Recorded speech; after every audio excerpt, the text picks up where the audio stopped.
Hammond takes a snap here. Passes picked off and going the other way is Riley Van Fleet. He has been a wrecking crew today. Pick 6, Alfred State. Safety read the throw. It did right there, Grant. And that will be Hammond's second interception of the game. And Hammond's, all of his starts this year, has thrown 2 interceptions per game. He now sits at 6 on the season. The first pick was by Dylan Knight, the second by Riley Van Fleet, and off he went to make it a 30-point deficit. Rebound cleanly picked up by Zimmerman. Zimmerman going through the logo. Now passing it over to the left side. Back over to Zimmerman. Zimmerman will try the 3. Her shot bounces off the rim. Booten right on top of it on the rebound. Abby Booten has been a tremendous playmaker this season for this Dean College team. 76 assists heading in. Yeah, she's made a massive jump from last year, really becoming kind of the facilitator of this team. Bayou down the middle, and we have a traveling violation. Possession will go to Norwich, and as we mentioned, rookie head coaches battling it out today, and you can sense that this Dean team has looked much more confident under new head coach Megan Dixon. Absolutely. Zimmerman passes it over to the right side. Back over to Zimmerman at the three-point line. Zimmerman trying to move to her right, wanting to direct traffic. Zimmerman looking for the passing lane, fires it over to the left side. A 3 is no good by Erica Thomas. A rebound scooped up in front of the net, and again a no-go. That one, Kelly O'Brien. The junior gets unlucky, but Paquette brings it up ahead for Dean. Quick pass bounces off a Cadiet defender. Back over to the three-point line. Booten a 3. That one's off the rim. We are still scoreless here, 7:40. As we are just getting underway here in the Peary Gymnasium, Dean College and Norwich University here, Division III women's basketball. That one punched out of bounds by Landry, and it will be Cadets ball from behind their own net. One thing I'm surprised by this Bulldogs team is we mentioned the height disadvantage of this Bulldogs team, as the viewers at home can clearly see. I'm surprised they're really trying to attack the rim and not using the mid-range and the three-point. There's another deep attempt, and the first bucket to go in today.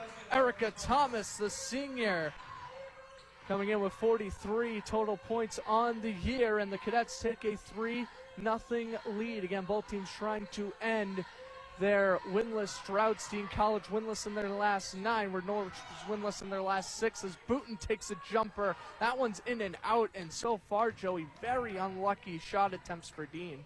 Glad to have you on board with us on this lovely Friday night. I am Grant Flood, and we have 2 Goliaths ready to clash here inside the vet. 16-1 versus 16-1. Bourne comes in 12-1 in conference play, coming in ranked very high in Division IV, as Somerset Berkeley, up to one of their best starts in recent memory, they come in ranked high in D2. Both of these teams both on 13-game winning streaks, and unfortunately one end of the seesaw is going to have to drop tonight. This timeout, we're going to go over to Grant Flood now with another sideline report. Grant? Josh, the one thing we noticed during practice this week was that Dean College's defense primarily focused on stopping the run, and they knew right out of the gate Hudson was going to be running, and they've done a pretty good job in not only stopping the run, but preventing them from scoring in the red zone. That stop earlier this quarter was massive to keep it a 2-possession game. Dean's defense bending, but not breaking. Back to you, Josh. Pursuer trying to avoid a walk and get out of the jam. This one's going to be hit in the left field, and it's going to fall. 2 runs will score for LaSalle. Standing up an RBI double for Rondeau. It is now 10-2. Ladies and gentlemen, the 8-run mercy is currently in effect. If Dean does not score a run in this bottom 5th, this game will conclude early, and LaSalle will walk away with their second victory of the season. For a 1-11 LaSalle team, I mean, they've really been showing up here today. They've shown up and they've showed out. Why even show up if you're not wanting to win the game? In LaSalle right now seems as though they just want it more than Dean does. Stewart delivers, and this pitch will land for a strike on the inside corner. Of course, this game does conclude early. The second game will start up in about 25-30 minutes. This one will be fouled down the third base line. The count is now 0-2. And Stewart, once again, another opportunity to get out of this inning with the strikeout. It will be her first of the game. With her first 3 batters, Stewart has been up in the count, but has just been unable to put a bow on the at-bat. So let's see if she's able to do that here.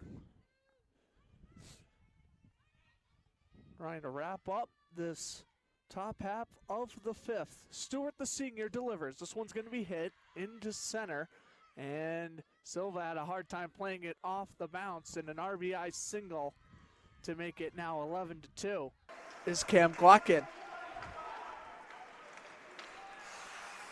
Glocken once again losing possession as they try to enter center. Glocken dumps it in around the boards. Big check there on the left-hand side. Here is Kenny Thurston with a pass to the blue line. Gentry shot on goal, saved by Clegg. And Caden Clegg, he does have the shutout intact right now in his 4th start of the season. Came into today at .925 save percentage. And Nick Hansen, the backup for Providence, saying .927 save percentage. Providence has done a great job keeping the puck out of the net there. Luckily, it's at the very beginning of the set. Still plenty of volleyball to be played.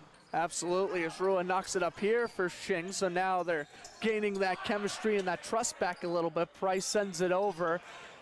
Nice tip at the line to keep it alive. Will Wheatley, the first year, getting some action tonight. Shing keeps it alive. Quick pass over, kept to the outside corner. Here's a powerful shot. Did it land out? No, it did not. And a powerful point for Gabe Tucker, his 2nd of the set so far. Game point on the line here for Wentworth. Here's the serve from Whittaker. It's a heavy serve. It's going to land out of bounds. Seeing College 9 lives, and they just used one of them. It's 24-12. Yeah, that one was insanely close. It looks like from my angle, yes, the ball was going really fast, but it looked like it went on the line, so I really couldn't tell you whether it was in or out. So Bulldogs definitely have 9 lives in that situation. Allen with the serve, kept alive, and the kill to win it was number 25, the junior Benjamin Morone. Shutting the lights here in the Peary Gymnasium. A clean 3-0 gentleman's sweep, 25-12, your final in set 3.